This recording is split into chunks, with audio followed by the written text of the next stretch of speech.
아버지 하나님, 오늘도 저희가 주중에 주 앞에 나와서 예배드리게 해주시니 정말로 감사합니다. 저희가 습관을 따라 예배드리지 않게 해주시고 살아계신 하나님 앞에 나아가서 진실로 엎드려 하나님을 의식하며 예배드릴 수 있도록 허락해 주십시오. 저희가 명절을 맞이해서 마음이 분주합니다.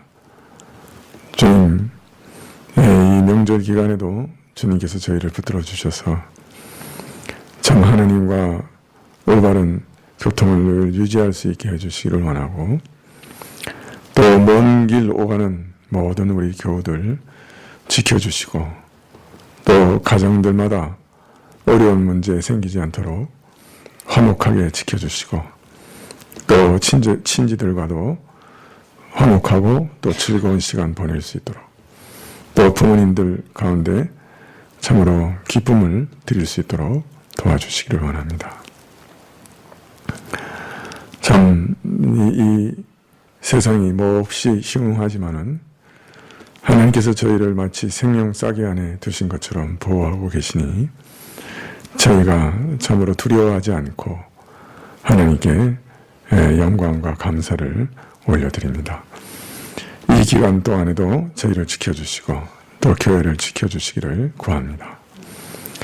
또 여러 가지 질병으로 인해 고통당하는 자들을 주님께서 아시고, 또 참 부모님들의 질병으로 인해 고통하는 자녀들의 고통도 아시오니 하나님께서 저들의 고통을 하감시켜 주시고, 또 질병을 치료하시는 주님께서 치료의 영으로 함께하여 주시기를 간절히 구합니다.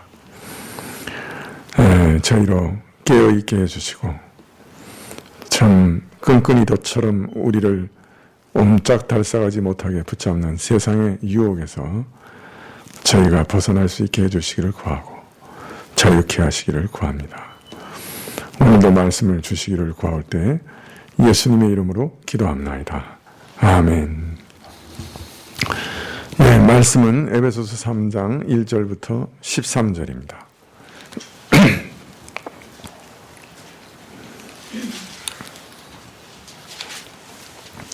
에베소서 3장 1절부터 13절.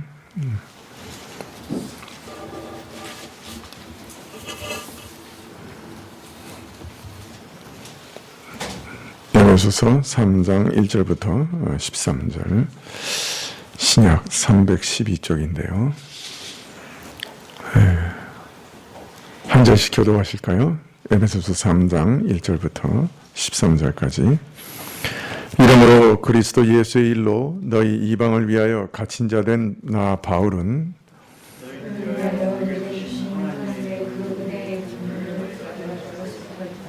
곧 계시로 내게 비밀을 알게 하신 것은 내가 이미 대강 기록함과 같으니,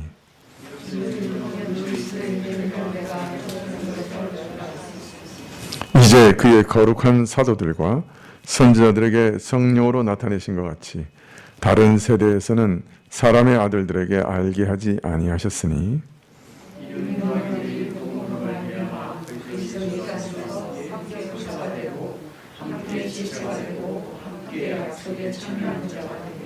이 복음을 위하여 그의 능력이 역사하시는 대로 내게 주신 하나님의 은혜의 선물을 따라 내가 일꾼이 되었노라.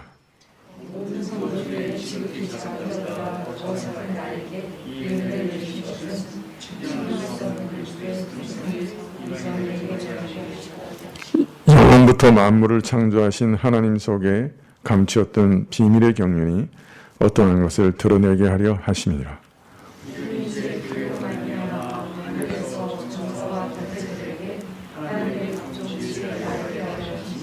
곧 영원부터 우리 주 그리스도 예수 안에서 예정하신 뜻대로 하신 것이라.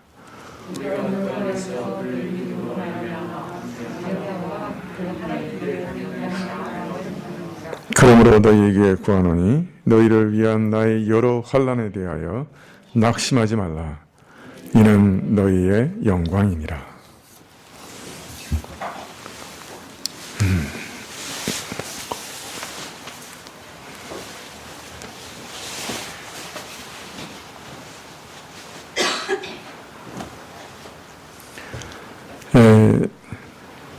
에베소 3장 1절에 보면 이러므로 그리스도 예수의 일로 너희 이방을 위하여 갇힌 자 된 나 바울은 이렇게 되어 있습니다. 갇힌 자 된 나 바울.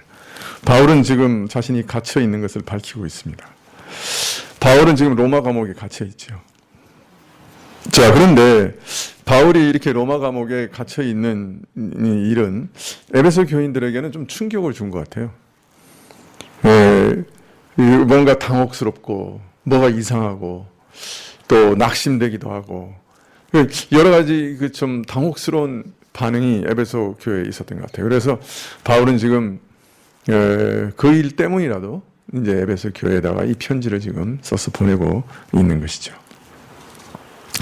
사실 예루살렘에 올라가기 전부터 바울은 자기에게 큰 환란이 있고 또 수감될 것이라고 하는 것을 어느 정도 이미 알고 있었죠. 그래서 에베소까지 올라가지 못하고 밀레도에서 에베소 장로들을 부릅니다. 그리고 이제 다시는 너희가 내 얼굴을 보지 못할 것이다. 이제 어떤 면에서 작별의 인사를 하지요. 그렇지만 이런 바울의 말에도 불구하고 바울이 예루살렘에서 유대인들로부터 고소를 당하고 급기야 재판을 받기 위해서 로마로 압송되고 또 로마에서 오랫동안 구금되고 있는 이 일은 에베소 교회에 어떤 큰 충격이 되었던 것이죠. 근심하고 염려에 빠진 사람들도 있었고 또 낙심한 사람들도 있었던 것 같아요. 여러분 보십시오. 이건 보는 관점에서 보면 어떤 관점에서 좀 달라지겠지만은 바울의 이렇게 감옥에 딱 갇혀버렸다 하는 거는 어떻습니까? 그만 온 지중해 연안을 그냥 자기 집처럼 이렇게 돌아다니고, 그죠? 활발하게 그냥 복음을 전하고 이런 바울이 그냥 집에 딱 갇혀서 몇 년 동안 이렇게 갇혀 있다고 하는 거는 어떻게 보면 참 이상한 일이죠. 그가 목적이 뭐예요? 지금도 오늘 본문에도 밝히고 있지만 이방인의 사도란 말이에요. 이방인들한테 찾아가서 복음을 전해야 되는데 그걸 이제 전혀 못하고 감옥에 갇혀 있는 거예요. 근데 그의 부르심의 그 소명이 중지된 거예요. 어떻게 보면, 그죠? 이방인에게 복음을 전하는 그 복음 사역이 중지되어 있는 거예요. 또 하나님, 예수님께서 승천하시면서 사도들에게 또 온 우리 믿는 사람들에게도 명령하신 거지만 땅끝까지 복음을 전하라고 하신 그 명령을 지금 전혀 순종할 수 없는. 또 바울 사도 개인으로도 이방인들에게 그냥 끝까지 복음을 전하려고 하는 그 소망이 이제는 그쳐진 것 같은 그런 참 모습으로 보일 수가 있겠죠. 또 어떤 면에서는 이 바울이 이제 나이도 많고 이제 인생의 끝을 이제 향해서 달려가고 있는 그런 시점인데 이 바울의 그 모습이 어떻습니까? 지금은 우리가 바울 그러고 이렇게 참 알아주지만은 당시에 모든 사람들로부터 지탄을 받고 또 어떤 면에서는 욕으로도 먹고 유대인들한테는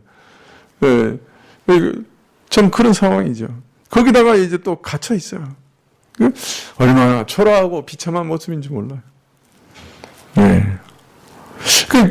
에베소 교인들도 옆에서 이렇게 지켜보니까 이게 복음이 바울한테 지금 가져다 준 게 뭔가?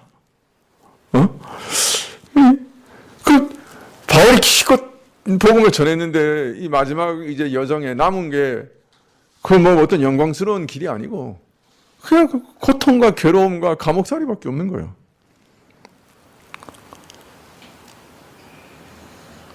바울이 쫓았던 그 소망과 영광은 그 헛된 꿈에 불과한 것인가? 왜 복음이 정말 그렇게 영광스럽고 복된 것이라고 하면 이런 대접을 받아야 되는가? 왜 믿는 사람들이 이렇게 세상에서 이런 대접을 받아야 되는가? 좀 뭔가 의심을 불러일으킬 만한, 뭔가 의구심을 불러일으킬 만한 그런 상황이 된 거예요.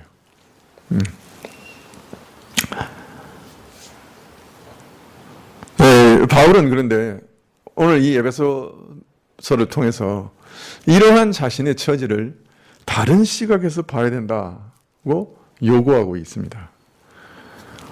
세상의 눈과 세상의 가치로 재어보면 자신의 모습은 참 초라한 실패자의 모습으로 보일 수 있고 헛된 꿈을 꾸는 몽상가처럼 보일 수도 있지만은, 그러나 그리스도의 복음의 눈으로 본다면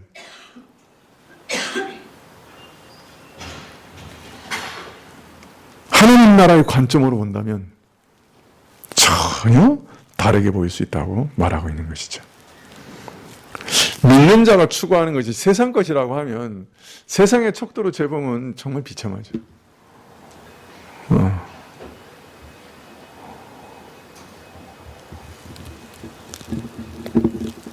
네, 믿음어들이 정말 자신들의 믿음을 지키기 위해서, 믿음을 부인하지 않기 위해서 끝까지 천주교를 개종하자 남자들만 5천 명이 넘는 사람들이 겔리선에 끌려가서 죽을 때까지 노를 줬어. 그 사람들의 인생을 보면 그건 망한 거예요. 세상의 기준으로 보면 가장 비참해. 가장 비참한 노예. 그것도 겔리선의 노예. 언제 파도가 쳐서 죽을지 모르고 언제 적군과 싸우다가 침몰할지 모르는. 그것도 평생 노연하지 못하고 거기서 그냥 노를 줬다가 그냥 갇혀서 감옥. 또 그런 감옥이 없죠. 노역도 그런 노역이 없고. 그런 사람들의 인생, 우리가 옆에서 가만히 보면 세상 관점으로 보면 어떻습니까? 망해도 그리 망한 사람이 없는 거죠. 망해도 그렇게 망한 사람이 없는. 그러나 하나님 나라의 관점에서 보면 어떤 면에서는 하늘나라에서 가장 영광을 받을 사람들인지도 몰라요. 오늘 이렇게 좋은 세상에서 좋은 거 먹고 편하게 살고 그러면서도 그냥 교회 나오는 것도 힘들어서 쩔쩔매는 우리가 하나님 나라에 가서 칭찬을 받겠습니까? 아니면은 그 겔리선에서 끝까지 자신의 신앙을 그런 최악의 상황에서도 배반하지 않고 믿음을 지키다가 어떤 면에서 순교한 그 사람들이 하나님 앞에서 칭찬을 받겠습니까? 우리는 이렇게 뭐 복음 때문에 핍박받는 것 거의 없고 그냥 그런데도 그냥 어떤 때는 하나님 옆에서 막 짜증내고 원망내고 뭐 왜 이렇게 안 해주냐고 뭐 그죠? 다른 사람 다 주면서 나는 왜 안 주냐고 그러고 뭐 나는 왜 이렇게 어렵게 하냐 그러고 막 너 참 하나님께서 나는 정말 미운 털이 박혔는가 막 이러면서 사는데 그 참 겔리선에서 노를 젓는 그 사람들은 그 얼마나 대단한 시험을 받았겠어요. 그죠? 내가 이 천주교로 개종하겠습니다 그러면 풀려날 수 있는데 얼마나 대단한 시험을 받았겠어요. 하나님 앞에서 누가 영광을 받겠습니까? 그냥 단순한 계산을 해봐도 그죠? 그러니까 우리가 어떤 눈으로 보느냐에 따라서 어떤 사람은 완전히 인생 망친 사람이고요. 정말 망해도 그렇게 망한 사람은 없는 거고요. 그러나 또 복음의 눈으로 본다 그러면 그렇게 영광스럽고 그 대단한 은혜를 받은 사람도 없는 거예요. 우리는 정말 이렇게 편한데도 어떤 면에서는 은혜가 적은 거예요. 그죠? 참 하나님 앞에서 불평불만하는 거 보면. 근데 거기서도 참 그 중에 목사가 그 21살인가 순교했는데 그가 이렇게 썼어요. 만일 이 복음을 제 피로 사인하기를 원하시면 그렇게 하십시오. 진짜 그 사람은 자기가 그 피로 순교를 했어요. 이 복음을 제 피로 사인하기를 원하시면 그렇게 하시기를 원합니다. 그렇게 얘기했어요. 그 21살인가? 밖에 안 된 사람이에요. 얼마나 은혜를 받은 거예요. 그죠? 얼마나 대단한 은혜를 받은 거예요. 그 5천 명의 사람들이 얼마나 대단한 은혜를 받았으면 거기서 그렇게 버텨냈을까? 저는 그렇게 가만히 생각해보니까 정말 이 사람들이 은혜를 많이 받았겠다. 위로를 받지 않았다면 어떻게 그렇게 버텼을까? 30 몇 년 동안 그 탑에 갇혀가지고 어떻게 그 버텨냈냐고. 얼마나 대단한 은혜가 있었으면 그게 버텨냈을까요? 오늘 우리는 이리 좋은 세상에 살면서도 맨날 불평불만 천지고 이런 상황인데, 보는 관점에 따라서 보면, 그죠? 그럼 전혀 다르게 볼 수 있는 것이죠. 믿는 자의 인생의 가치를 세상의 표준으로 재려고 하지 마라. 이렇게 바울은 지금 우리에게 말하고 계신 거예요. 3장 1절에 좀 다르게 번역하면, 쉽게 번역하면, 그러므로 이방인 여러분들을 위해서 그리스도의 예수 일로 갇힌 나 바울이 지금 당신들에게 말하고 있습니다. 이렇게 번역할 수 있겠죠. 바울은 자신이 지금 이방인을 위해서 갇혀 있다. 그리고 그리스도의 복음을 위해서 감옥에 있다. 이렇게 말하고 있습니다. 자, 그리고 나서 왜 내가 이 일을 위해 감옥에 같이 넣는가? 이 복음이 어떤 가치가 있길래 무엇이기에 내가 이렇게 하는가 하는 것에 대해서 말하고 있습니다. 2절과 3절, 4절에 보면 너희를 위하여 내게 주신 하나님의 은혜의 경륜을 너희가 들었을 터이라. 곧 계시로 내게 비밀을 알게 하신 것은 내가 이미 대강 기록함과 같으니 이것을 읽으면 그리스도의 비밀을 내가 깨달은 것을 너희가 알 수 있으리라. 바울은 먼저 너희 이방인을 위해서 내게 주어진 하나님의 은혜의 경륜, 즉 계시로 내게 알게 하신 그 큰 비밀은 하나님께서 알게 하시기를 기뻐하는 자에게 주시는, 하나님이 보여주시고 알게 하시는 계시요 큰 비밀이라. 하나님의 큰 계획이라. 자, 이런 복음 때문에 내가 갇혀있다고 말하는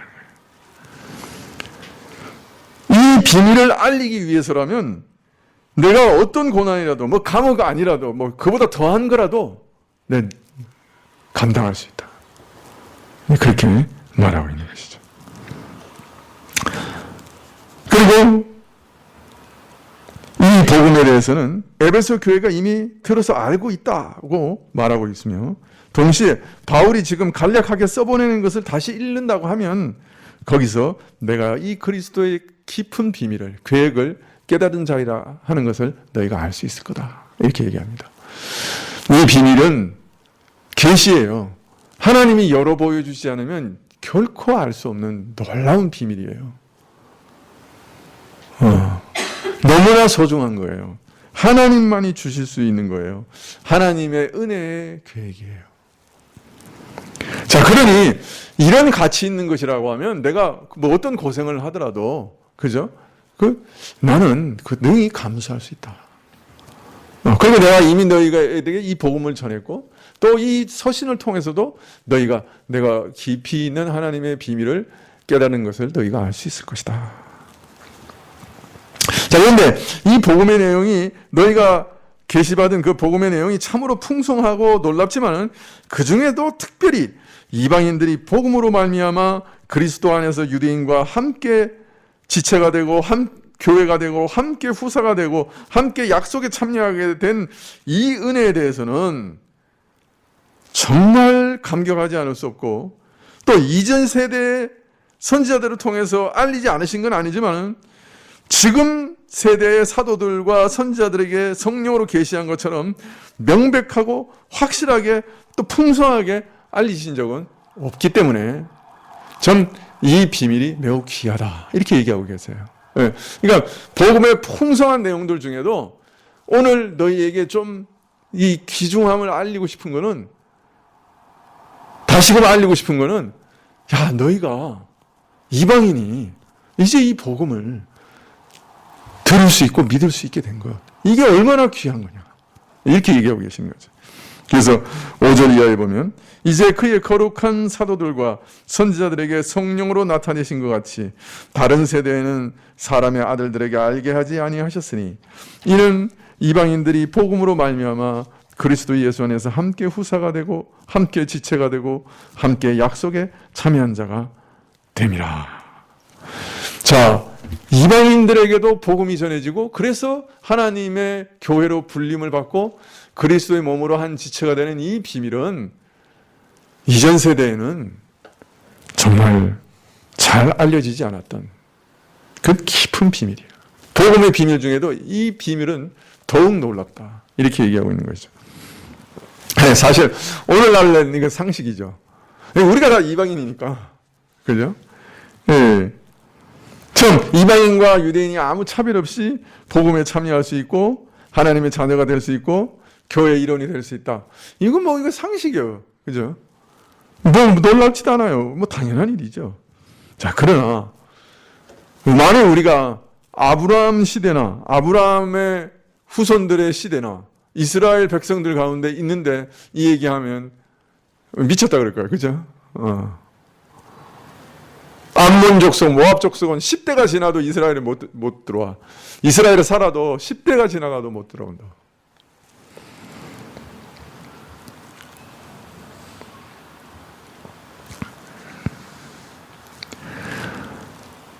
이스라엘만이 하나님의 특별한 선택된 백성으로 존재하던 그 시대에 있어서 이스라엘 역사 안에서 하나님이 구원의 역사를 이루어오신 그 시대들 안에서는 이방인도 이스라엘과 동등하게 똑같이 구원에 참여한다 하는 것은 상상도 할 수 없는 일이었어요.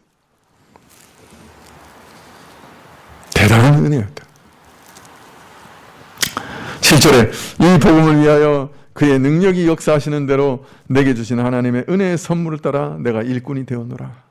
내가 하나님의 능력의 역사를 따라서 내게 주신 하나님의 은혜의 선물로 이방인들로 하여금 유대인과 동일하게 하나님의 구원에게 참여하게 하는 이방인의 사도의 직분을 맡았다 하는 말씀입니다. 8절에 모든 성도 중에 지극히 작은 자보다 더 작은 자인 나에게 이 은혜를 주신 것은 측량할 수 없는 그리스도의 풍성을 이방인에게 전하게 하시고 영원부터 만물을 창조하신 하나님 속에 감추었던 비밀의 경륜이 어떠한 것을 드러내게 하려 하심이라. 이는 이제 교회로 하여금 하늘에서 정사와 권세자들에게 하나님의 각종 지혜를 알게 하려 하심이니. 자, 그런데 성도 중에 가장 작은 자인 바울 자신에게 이 은혜가 주어진 이유가 뭐냐? 그리스도의 측량할 수 없는 부요하심을 이방인들에게 전하게 하시고 만물을 창조하신 하나님 안에 영원전부터 감추었던 비밀의 경륜이 무엇인지를 모든 사람에게 밝게 비춤으로써 하나님의 한량없는 지혜가 교회를 통해서 하늘과 땅에 있는 모든 정사와 권세들에게 알려지게 하기 위함이다. 그렇게 말합니다. 이방인과 유대인이 하나 돼서 한 교회를 이루는 이 놀라운 은혜가, 이 비밀이 드러남으로 하늘의 천사들까지도 전부로 하나님의 지혜에 감탄하게 하고 찬송케 하는 그런 일을 지금 하고 있다. 그리스도의 십자가로 이방인과 유대인의 장벽을 허무시고 이 둘로 그리스도 안에 하나 되어 이루시는 이 교회를 통해 그리스도 안에서 만물을 통일하시려는 하나님의 원대한 계획과 그 측량할 수 없는 지혜를 하늘과 땅의 모든 존재들에게 드러내시고 알리시고자 하는 것이라. 참 바울이 보는 이 시각은 어마어마하게 거대해요. 그죠? 네, 사람을 구원하는 것 거기서만 그치는 게 아니고 만물을 통일시키는, 그리스도 안에 만물을 통일시키는 그 작업을 자기가 하고 있고, 그죠? 그걸 통해서 이 우주 모든 만물들이 하나님의 영광과 능력과 그 지혜를 보게 하기 위해서 자신이 지금 이 일을 하고 있다. 이렇게 말하고 있는 것이죠. 이것이 사역자들이 가진 대단한 비전이에요, 사실. 그냥 사람을 한들 구원하는 정도가 아니라는 거예요. 이 일은 만물을 그리스도 안에 통일시키는 일이라는 거예요. 이 사역자들이 복음을 전해서 사람을 구원하고 교회를 이루어가는 일이. 그래서 참 그렇잖아요. 우리 같은 무지랭이들을 부르시고 참 어떤 면에서는 매일 도망가는 거예요. 하나님부터. 그러니까 그 사람들은 매일 하나님께서 끄집어 오시는 거예요. 근데 교인들이 주일날 한번 이 예배 참석하는 일이 얼마나 기적인지 몰라요. 얼마나 오지 않을 만한 이유들이 많이 생깁니까? 근데 그저 이상하게 또 다 끄집어 오세요. 또. 올 사람 다 와.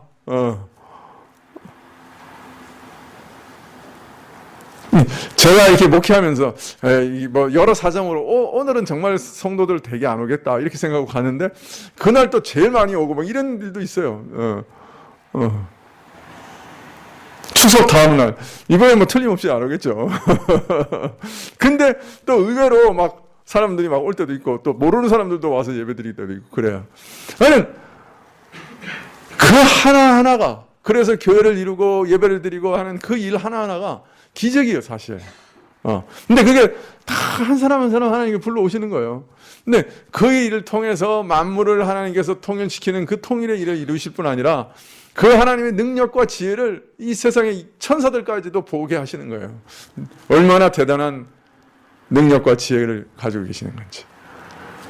근데 사람들을 갖다가 뭐 이렇게 강제로 코를 꿰가지고 오는 것도 아니잖아요. 그죠? 사람을 부르시는 것이 참 사람의 인격을 존중하시면서 사람의 결정을 참으로 움직이시고, 근데 내가 결정하는 거란 말이에요. 내가 기뻐서.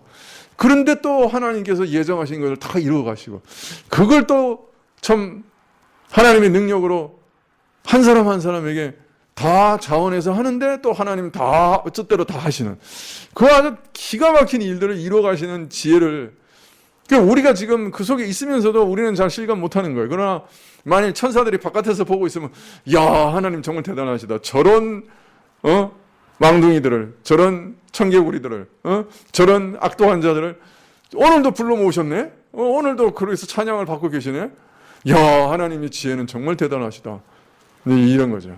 이거 온 세상이 영광을 받고 찬양을 받게 하시는 거예요.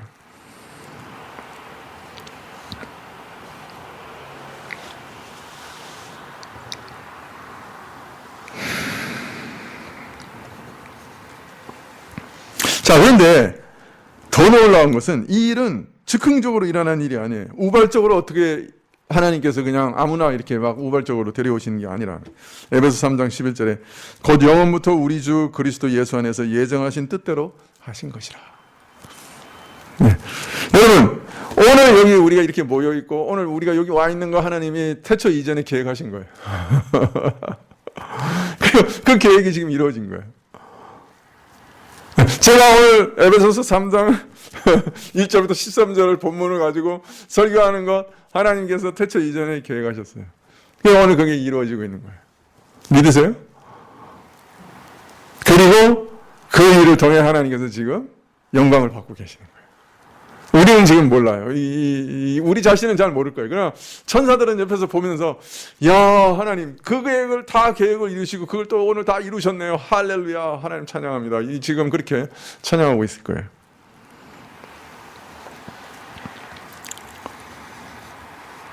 하나님이 영원하신 작전과 계획에 따라 된 일이요, 영원전부터 계획하신 이 뜻을 하나님께서는 그리스도 안에서 다 성취하고 계신다. 얼마나 놀라운 일입니다. 12절에 우리가 그 안에서 그를 믿음으로 말미암아 담대함과 하나님께 당당히 나아감을 얻느니라. 우리는 이 그리스도 안에서 그를 믿는 믿음으로 말미암아 확신 가운데 담대하게 당당함으로 하나님께 나아갑니다. 아, 놀랍죠? 담대함 정도는 그래도 참, 이거 참 어떻게 가능할까? 뭐 퀘스천 마크가 드는데, 당당함 그러면 노 내가 무슨 당당함? 매일 죄 짓고 매일 그냥 죄 코로 들이박는 그런 죄인이 뭘 담대함과 당당함? 근데 우리가 어떻게 담대함과 당당함으로 나가요? 예수 그리스도의 의를 옷 입고 나가니까. 하나님 보시기에는 예수 그리스도처럼 보시니까. 예수님이 하나님께 나갈 때 쭈삣쭈삣하고 나간다고 생상이 가요? 아니죠. 그 십자가로서 모든 정사와 권세를 깨트리시고, 그죠? 저주를 푸시고 하나님 앞에 담대함과 당당함으로 나가시지 않았겠어요? 그 보좌로 나가실 때, 그죠? 근데 우리는 어떻게 된 거예요? 그리스도 안에서 들어가는 거예요. 그리스도를 옷 입고 그 보좌로 나가는 길에 함께 가는 거예요.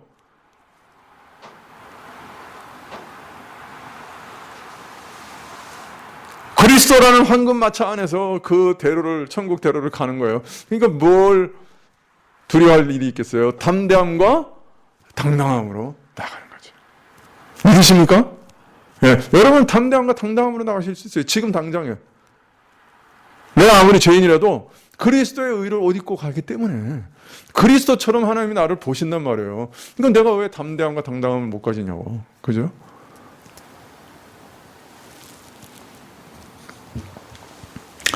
자, 그런데 오늘 왜 이 말씀을 또 다시 하느냐?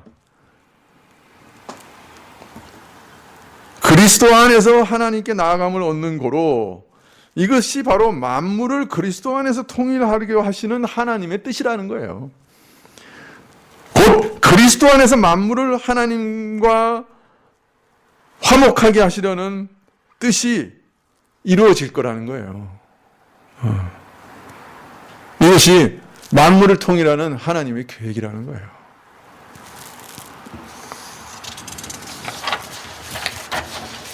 자, 13절에 그러므로 너희에게 구하노니 너희를 위한 나의 여러 환난에 대하여 낙심치 말라. 이는 너희의 영광이니라. 자, 본래 이스라엘에게 약속된 이 축복과 아무 상관이 없던 우리 이방인들이 그리스도 안에서 하나님과 화목하게 된 것은, 담대하게 천지의 주제이신 하나님께 나아가게 된 것은 이와 같이 하나님의 영원한 작정을 따라 이제 그리스도 안에 이루어 놓으신 놀라운 의와 은혜를 따라 하나님께 나아갈 수 있게 되었으니, 자, 너희가 얼마나 놀라운 존재냐. 자, 우리가 혹 이 땅에서 환난이나 낙심 천만한 일을 당한다고 해도 이러한 은혜를 얻은 우리가 왜 낙심하냐? 자, 내가 혹 이러한 놀라운 비밀을 이방인에게 전하다가 혹 갇혀 있다고 해도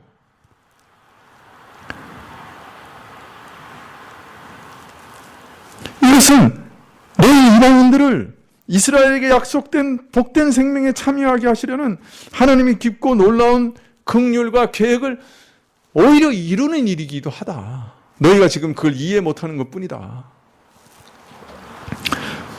또 내가 지금 이 감옥 안에 있는 것조차도 하나님의 놀라운 작전과 계획 안에 있는 것 아니냐. 이 복음 자체가 하나님의 놀라운 계획과 비밀 안에 주어진 거고, 그 안에 이방인들을 구원하시는 놀라운 계획이 있었던 거고, 그 계획을 따라 내가 오늘도 복음을 전하는 자라고 하면, 내가 오늘 이 땅에 이렇게 감옥에 갇혀 있는 일도 사실 하나님의 놀라운 계획 안에 있는 것이다. 그러니 너희가 뭘 낙심하여 두려워할 필요가 있느냐. 오히려 이런 일까지도 너희의 영광이야. 너희를 위해서 하나님이 계획하신 일이야. 라고 지금 말하고 있는 것이에요. 너희는 그거 낙심할 일이 아니고 오히려 자랑할 일이야.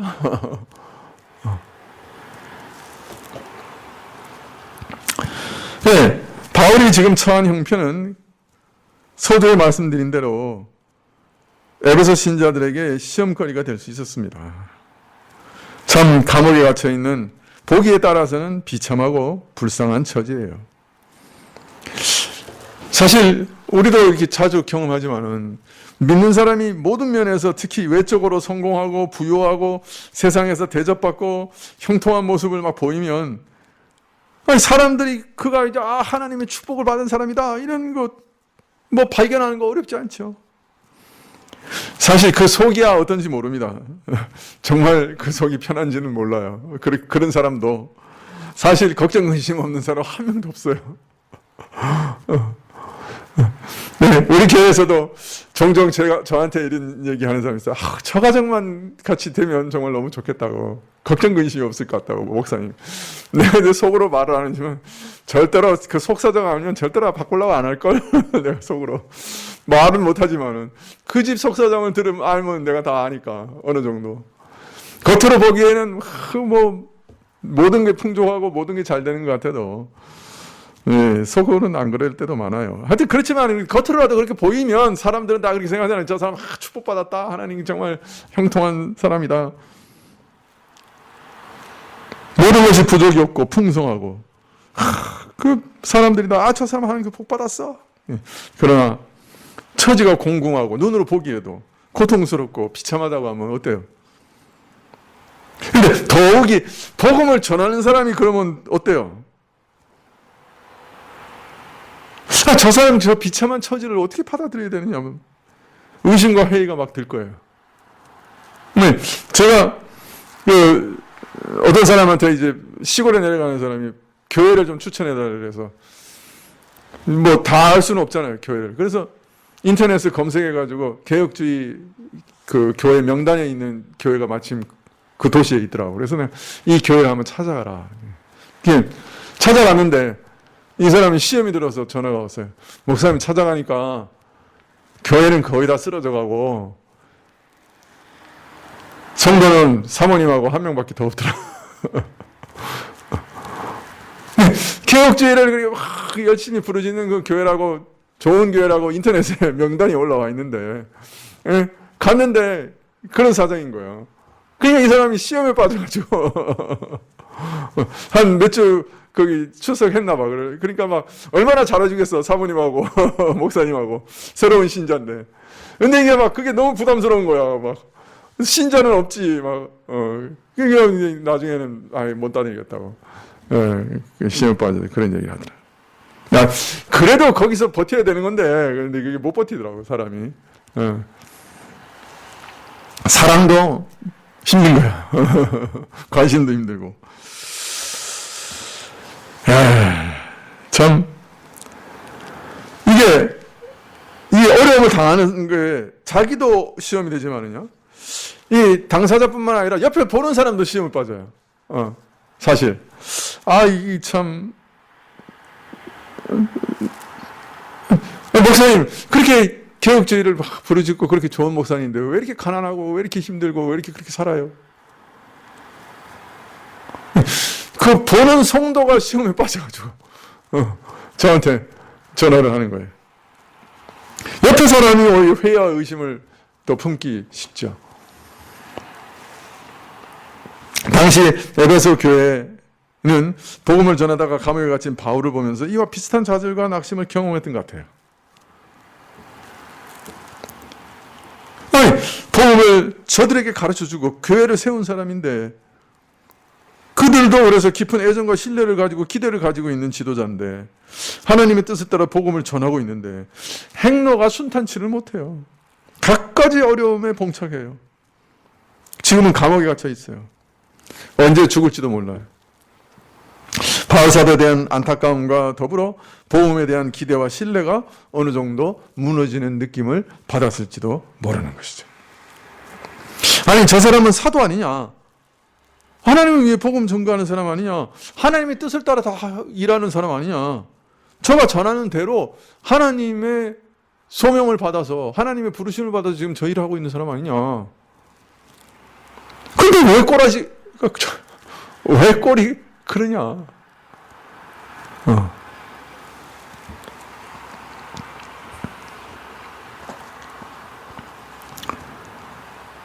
하나님의 뜻을 따라, 부르심을 따라 모든 것을 버려두고 모든 것을 희생하며 복음을 위해 사는데 어찌 하나도 제대로 되는 게 없냐? 가는 곳마다 뭐 놀라운 역사가 나타나는 고사하고, 힘없이 붙잡혀와가지고 죄수의 몸이 돼서 감옥에 갇혀서 그것도 한두 달도 아니고 저리 고생하냐?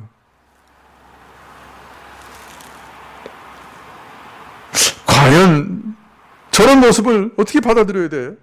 복음을 믿는다고 하는 것이 도대체 무슨 의미가 있는 거지? 복음 전도자에게 복음 자체가 뭘 가져다 주는 거야? 회의를 품을 수 있습니다. 예수님 잘 믿으면 모든 거 항상 성공하고 항상 부자 되는 거 아니잖아요. 어떨 땐 망하기도 하고 가난하게 되기도 하고 병들기도 하는 거잖아요. 그럴 때 본인 자신은 믿음을 견딜 수 있지만 주변의 사람은 또 보고 시험을 드는 때가 많이 있는 거죠. 자, 그러나 좌절과 낙심에 빠져있는 에베소 교회, 지금 바울 사도께서는 오히려 다시금 복음의 본질이 뭔가를 에베소서를 통해서 다시 확인시켜 줍니다. 복음이 우리에게 가져다주는 진정한 축복의 본질이 뭐냐 하는 것을 이 에베소는 말하고 있는 거예요. 그래서 오히려 좌절하고 낙심하고 있는 자들에게 일깨우고 있는 거예요. 야, 너희가 복음의 눈으로 모든 걸 볼 수 있어야 돼. 내가 지금 처해 있는 이 처지도 복음의 눈으로 봐야 되는 거야 라고 말하고 계시는 거예요. 우리가 그리스도를 믿어서 얻는 게 도대체 뭐냐 하는 것을 에베소 전반부에 쭉 설명하십니다. 우리가 얻은 구원은 단순히 외적인 육적인 형통과 안락이 아니라 하나님의 진노로부터 노임을 받는 것이고 죄와 허물과 죽음의 영적 세력으로부터 노임을 받는, 마귀의 지배로부터 노임을 받는 그런 놀라운 자유다. 복이다. 우리 생명은 이 땅에서 육적 생명으로 그치는 것이 아니라 신령한 하늘의 영적 생명이요, 다시 죽지 않는 생명이요, 이제 영원히 하나님 앞에서 그리스도와 함께 하늘에 앉아 영광을 누릴 생명이다. 이 세상의 타락한 영광과 권세하고는 전혀 다른 본질이야. 이렇게 얘기하십니다. 그리고 오늘 3장 1절부터는 우리가 그리스도 안에서 복음을 통하여 얻은 이런 구원은 우리 개개인의 구원으로 끝나는 것이 아니라 하나님께서 이방인과 유대인들을 그리고 만물을 그리스도 안에서 통일하려고 하는 원대한 계획을 실현하는 그런 일이요. 내가 당하는 이러한 핍박과 외적인 육적인 어려움과 고통과 환난, 이것은 결코 실패와 좌절이 아니고 오히려 하나님의 위대한 계획을 이루는 것이다. 이런 계획의 일부다. 내가 갇혀 죄수의 몸이 된 것은 내가 복음을 위하여 당하는 어려움과 고난은 그래서 오히려 너희가 자랑할 영광이다. 하나님의 은혜를 받아 내가 이렇게 견디고 이렇게 이 땅에서 이 가운데서도 서신을 보내고 사람들에게 전하고 복음을 전하고 이러한 것들은 너희가 쭈삣쭈삣 할 일이 아니야. 아유, 우리 사도가 감옥에 갇혔대. 이건 다른 사람한테 말하지 마. 조용히 해야 돼. 이건 비밀인데. 감옥에 로마에 있어 지금. 다른 성도들을 알게 하지 마. 아니, 그럴 일이 아니라. 그리스도를 위해서는 고난도 받고 죽음도 받고 낮아질 수 있다. 그리스도께서 그것도 통해서도 영광을 받으신다. 그걸 왜 말 못해? 복음 전도자가 꼭 성공하고 부자 되고 영광을 받아야 하나님이 인정하시는 복음 전도자야? 아니야. 그런 걸로 판단하려고 하지 마. 사모님하고 성도 한 명 놔두고 설교하더라도 그가 정말 믿음으로 하나님 부르심을 받아서 그 일을 한다면 그게 하나님 앞에서 영광스러운 일이야.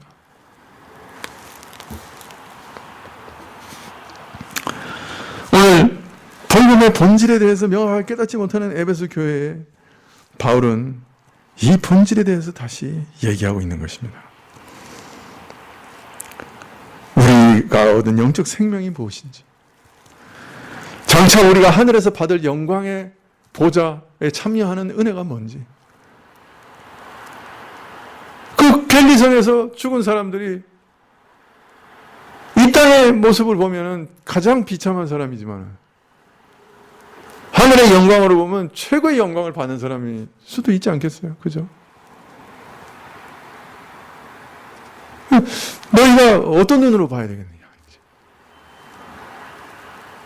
수만 명을 지금 목회하시고 세상에서도 참 영광을 받으시고, 그런데 그분이 내가 총무 때 한번 내가 친한 총무하고 이렇게 또 친해가지고 얘기를 들었는데, 그 교회 한 달에 암 환자가 800명이래. 4만 명 교회인데 한 달에 항상 한 800명 정도가 암 환자래. 그런데 자기가 하도 바빠가지고 한 명도 신방을 못 한다는 거예요. 찾아가서 위로를 못 한다는 거예요. 그래서 내가 이게 지금 목사인지 아닌지 모르겠다고 그런다는 거예요. 예. 암 환자가 800명이나 있는데 한 달에 한 건도 신방은 못 한다는 거예요. 딴 일 하느라고. 오시오, 사회에서도 오시오, 정부에도 오라 그러고, 그러니까 참여하고, 그러라고. 사람 돌보기는 전혀 못 한다는 거예요. 말씀을 언제 준비하시는지 몰라. 그분이 하늘에서 영광을 받으시겠어요? 아니면 정말 가난하고 먹을 것도 없고 그래서 한 끼 먹고 사모님하고 신자 한 명 놔뒀는데도 그냥 개혁주의 그냥 정말 이것이 구원의 길이라고 부르짖던 목사가 하늘에 가서 상을 많이 받겠어요? 나 같으면 그 정도면 뭐 벌써 도망갔지. 예. 그래서 뭐 이건 아닌가 봐요. 도망가는 텐데. 그 시골 도시에서 그래도 그 사람 붙잡고 열정적으로 외치는 그 사람이 하나님 앞에서 상급을 많이 받겠어요? 칭찬을 받겠어요? 아니면 800명이나 죽어가고 있는데 한 번도 돌아보지 않는 목사가 칭찬을 받겠어요? 우리가 보는 관점에 따라서 전혀 다르게 보일걸요? 그죠?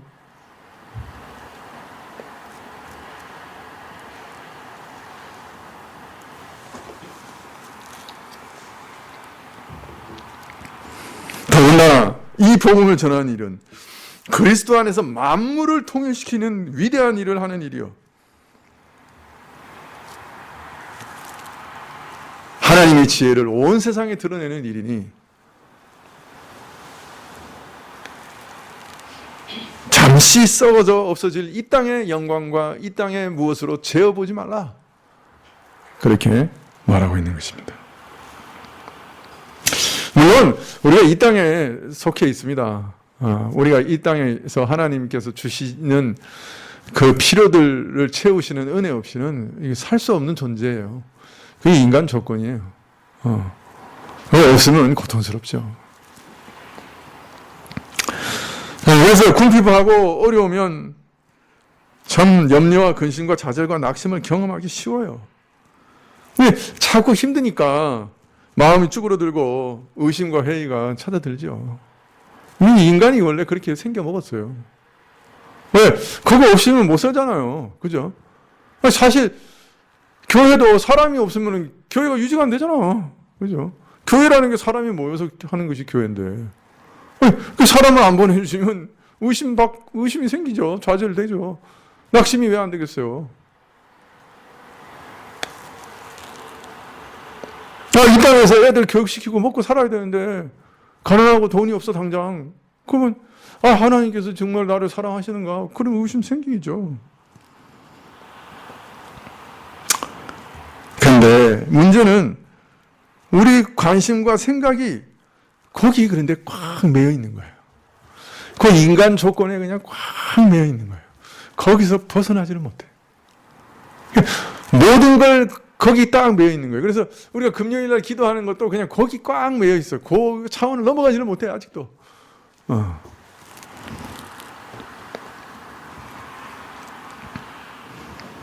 그래서 세상 것들이 제대로 돌아가면 하나님 나 축복하셔. 기뻐하고 즐거워하고 제대로 안 풀리면 괴로워. 그냥 하나님께서 나를 축복 안 하시는 것 같아. 이거 낙심하고 좌절하는 게 우리 수준이에요. 그러나 오늘 바울사도는 우리에게 이렇게 격려하고 계시는 거예요. 야, 구원의 참된 가치를 좀 깨달아. 구원이 얼마나 놀라운 건지 좀 깨달아 봐라.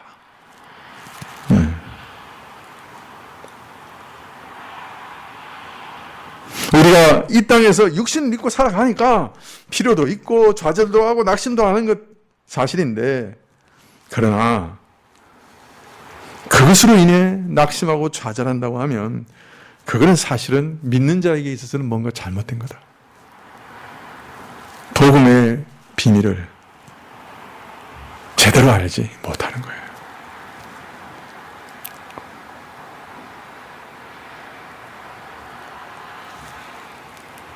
다른 사람 다 가졌는데 왜 나는 못 가졌느냐? 그리고 원망할 때 참 많지만, 그러나 그게 하늘나라의 관점으로 보면 그건 아무것도 아니에요. 사실 그건 아무것도 아니에요. 하늘나라에 들어가는 문 내서 다 놔두고 갈 걸. 하나도 그 문에서 들고 갈 게 없어.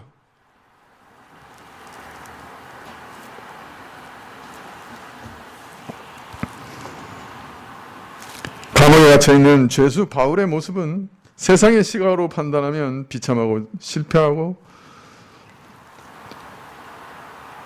망상가로 비춰질지 모릅니다. 그러나 사실 바울이 얻은 새 생명을 풍성하게 누리는 데는 그 감옥이라는 건 아무 장애도 안 되고 어떤 손상도 줄 수 없습니다. 그리스도를 만물 가운데 통일시키려고 하시는 하나님의 계획을 이루는 일에 있어서는 심지어 이방인들에게 복음을 전하는 그 사명을 감당하는 일에 있어서도 그 일은 아무 손상이 가는 일이 아니었어요. 그것은 오늘 이 에베소서가 2000년 동안 온 교회 이방인들에게 얼마나 많은 유익을 끼치고 있습니까? 그죠? 그가 만일 로마의 감옥에 있지 않았으면 어떻게 됐을지 모르는 일입니다. 그죠?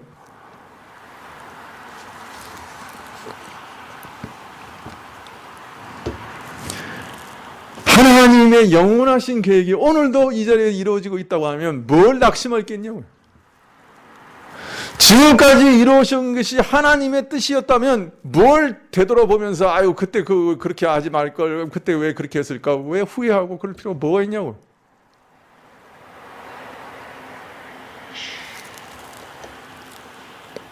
다른 사람하고 비교하면서 처지를 비관할 일이 뭐가 있냐고. 오늘 하나님의 계획 안에 내가 있는데, 하나님의 계획이 오늘 이루어져 가고 있는데, 내가 감옥에 갇혀있는 처지라고 해도 뭐가 상관이 있냐고요. 내가 겟리선에서 노예가 돼서 노를 젓고 있다고 해서 하나님의 나라에 뭐가 손해가 되냐고요. 오히려 영광이죠. 21살짜리 목사가 피워보지도 못하고 복음 다 전하지 못하고 순교했다고 해서 그것이 하나님 나라의 대단한 손해가 되는가? 아니요. 하나님 나라의 대단한 영광이 될 겁니다.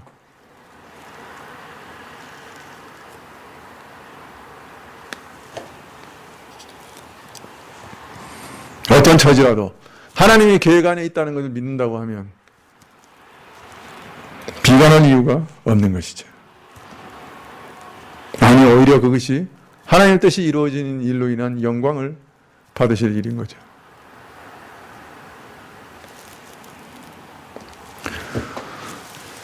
오늘 바울은 우리에게 말합니다. 복음의 비밀을 깊이 깨달으십시오. 그래서 겉으로 보이는 환난과 핍박에 속아 넘어가지 마십시오. 낙심하거나 좌절하지 마십시오. 우리가 얼마나 귀중한 자들인지, 우리가 얼마나 놀라운 하나님의 비밀한 계획 가운데 살아가는 자들인지, 하나님께서 만물을 그리스도 안에서 통일시키려고 하시는 그 위대한 계획을 우리 안에서부터 이루어 가시는 그런 놀라운 은혜를 자랑하고 기뻐하십시오. 마지막 날 우리가 이 하나님의 지혜를 영원토록 찬양하게 될 것이기 때문입니다. 바울은 오늘 이렇게 말하고 있습니다. 기도하시겠습니다.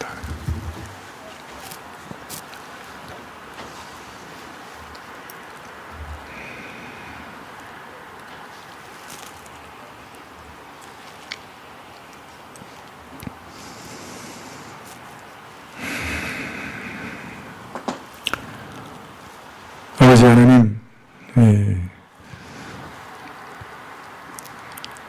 저희 안에 좀 세상의 눈이 너무나 고정되어 있어서 그저 세상의 것으로 판단하고 세상의 기준으로 생각합니다. 저희에게 복음을 더 깊이 깨닫게 해주시고 하나님의 놀라운 계획을 이해하게 하셔서 주의 복음의 눈으로 저희 자신과 다른 사람을 볼 수 있는 눈을 열어주십시오. 그래서 눈에 보이는 일로 좌절하거나 낭망하지 않을 수 있도록 허락해 주십시오. 예수님의 이름으로 기도합나이다. 아멘. 네. 주님 가르치신 기도로 예배를 마치겠습니다. 하늘에 계신 우리 아버지시여, 이름이 거룩히 여김을 받으시오며 나라의 임하옵시며 뜻이 하늘에서 이룬 것 같이 땅에서도 이루어지이다. 오늘 우리에게 일용할 양식을 주옵시고 우리가 우리에게 죄 지은 자를 사하여 준 것 같이 우리 죄를 사하여 주옵시고 우리를 시험에 들게 하지 마옵시고 다만 악에서 구하옵소서.